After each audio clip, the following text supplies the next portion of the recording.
guys? Coach here with the State of the Oakland Raiders, the final address of the season.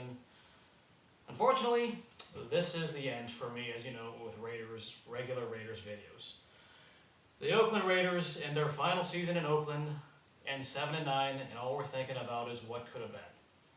What could have been? This mediocre team hasn't done anything to tell me they're good. Sorry, 14 losing records in 17 seasons. I can't really sugarcoat that. They're not good. So coming into this year, I thought they were going to go about 7-9, 8-8. But the difference is I thought they were going to at least build off the right things. They'd have an offense to build around. The defense would suck, and that would kind of cancel itself out. So they'd go 7-9 or 8-8. But now it's even more sad because the Raiders have more problems than we thought. There's a lot of issues going into this. Now some of you are going to say 7-9 is an improvement from last year. Fine. That's more wins.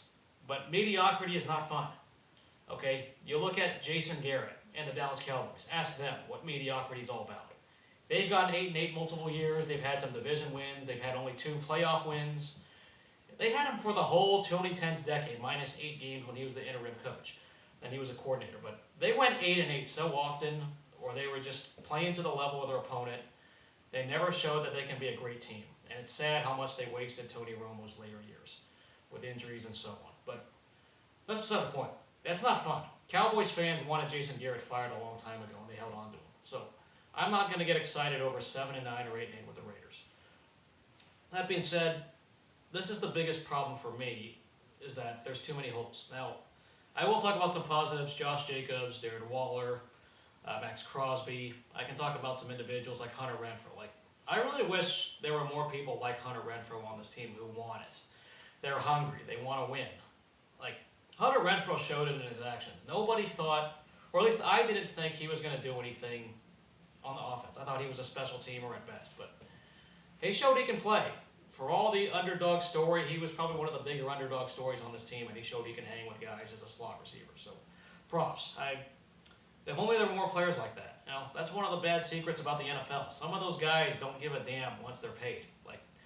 Some guys are not as hungry. That's one of the talent evaluations when teams look at players that it doesn't really show. Yeah, they may go to work, they may work out, but once they're paid, sometimes they're just going through the motions. They don't care about winning like us as fans do. That's the sad reality of this. So, if there were more Hunter Renfrows, yeah, this team may have been more relevant, but no, they're still irrelevant until told otherwise. So, yes, Josh Jacobs is a nice piece to build around. Darren Waller has been a nice piece. Crosby's been a nice piece. I think Jonathan Abram will be an all-right piece too, coming into this.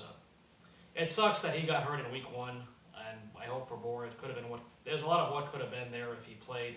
The defense might have been better. But there's also the question with Carl Joseph, and you don't know what's going to happen there, free agency and all. That's, again, with these individuals looking good, that's all the Raiders are, is they've produced some individuals and they've never produced a team.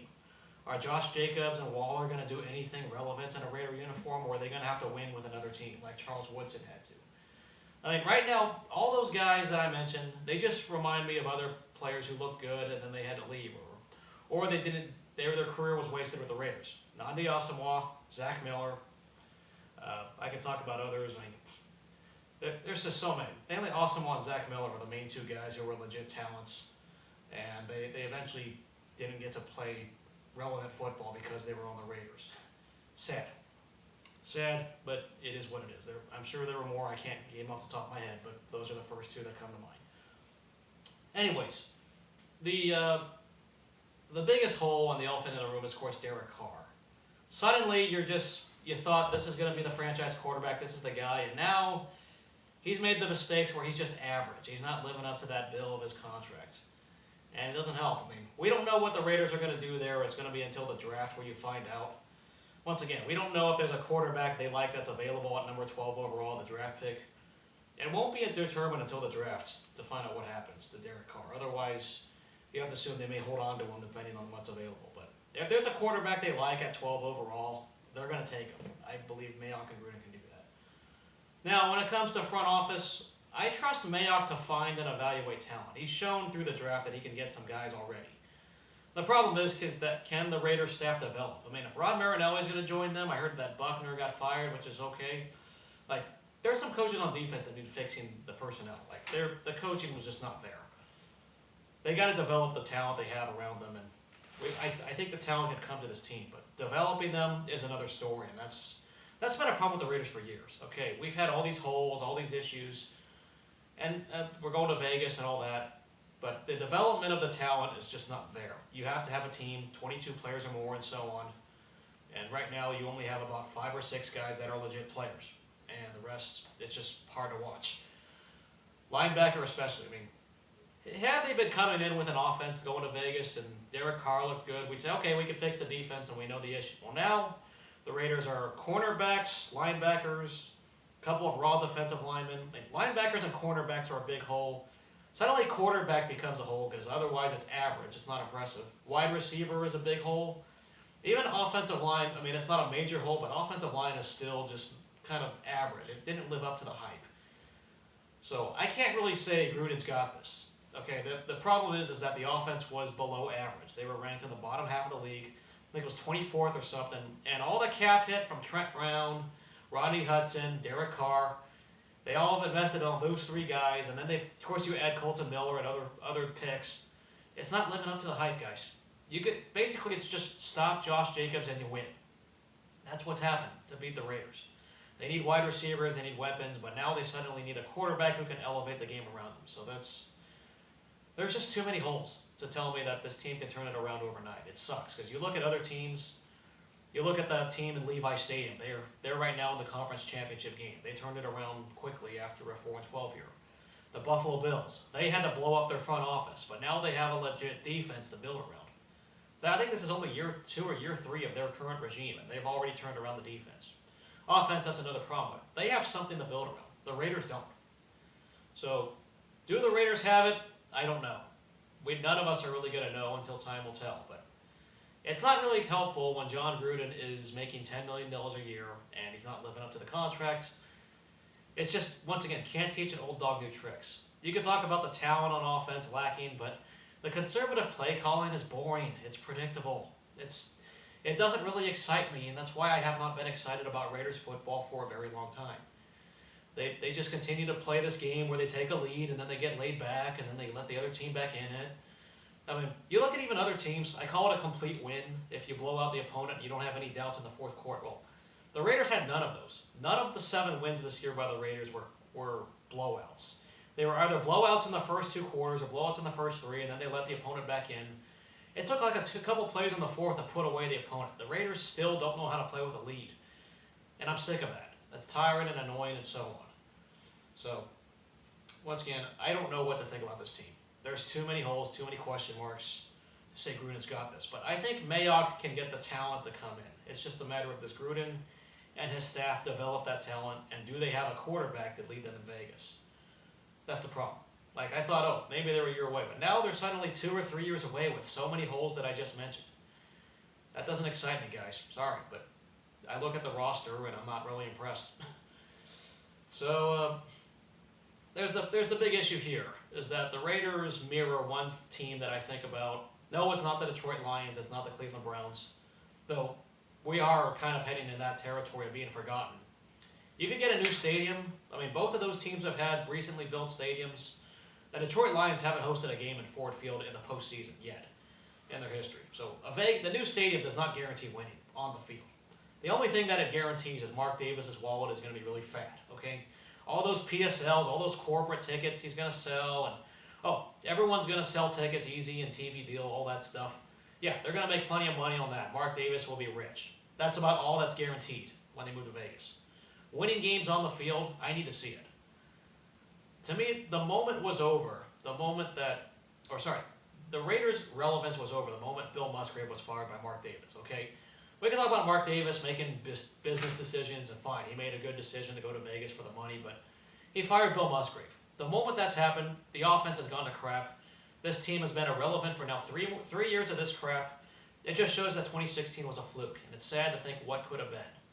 Had Derek Carr not gotten injured. All that magic and all that goes on and so on, but nope, it's out the window. And for me, my excitement for this team has disappeared since the Redskins game. The Washington Redskins game is the one where it hurts. That game in primetime national television, they played like they didn't give a damn. Their body language said otherwise. I mean, they cared about the anthem, they cared about sitting. I think the locker room was very divided over what the President of the United States said that week. And some people don't, you're going to disagree with me, that's fine, but I firmly believe that that speech by the President divided the locker room, and Jack Del Rio had no control of it. He could not set them united in some order. They were so divided, and it showed on the field. You could see Derek Carr and Jack Del Rio on one end, and then the players were on the other. So they've been lost ever since, and this team has shown they can't draft or develop correctly ever since, minus a few individuals. So I've not been excited over wins and losses since that game. Sorry to say it. You got to show me that you're relevant. Let's say 10 win seasons for back-to-back years. You can't just have one fluke year in between. You got to show more. So when I say that there's a team that they mirror, right now it's the Washington Redskins. They remind me of the Redskins of the West, you could say, or the Raiders, or the Redskins or the Raiders of the East. They're both franchises who've had some past history, great history in the 80s. Redskins kind of carry over to the 90s. But they've been irrelevant since their glory years. They have had a couple fluke seasons, and that's it. Like the Redskins have made the playoffs a handful of times, and they don't make the playoffs for back-to-back years, and then they stay irrelevant. They draft guys, and they're run by Dan Snyder, where their owner's doing things, and he's young. He's in his 50s. And you don't know what the hell they're doing with their coaches and front office. They have a bunch of puppets, which I know they just fired Bruce Allen, but they're not anything. They have been irrelevant since Joe Gibbs was coaching them. And for the Raiders, they've mostly been irrelevant since the first stint of Art Shell in the 90s. Sure, they had that run in 2000 with Gruden and Callahan, but in hindsight, it looks like just a bad fluke and a lot of luck because there was some veterans that knew how to play. I just don't see Derek Carr. For those that try to make the comparison of Gruden going 8-8 his first 2 years and Rich Gannon, well, Derek Carr is not smart enough like Rich Gannon.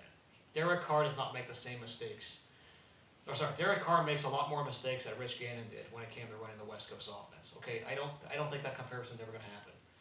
This team is way too much like the Redskins for the wrong reasons of just having past history and being irrelevant because they don't know how to hire or scout or develop until told otherwise. They're going to have to do something because I just see mediocrity as the ceiling, and I'm not excited over that.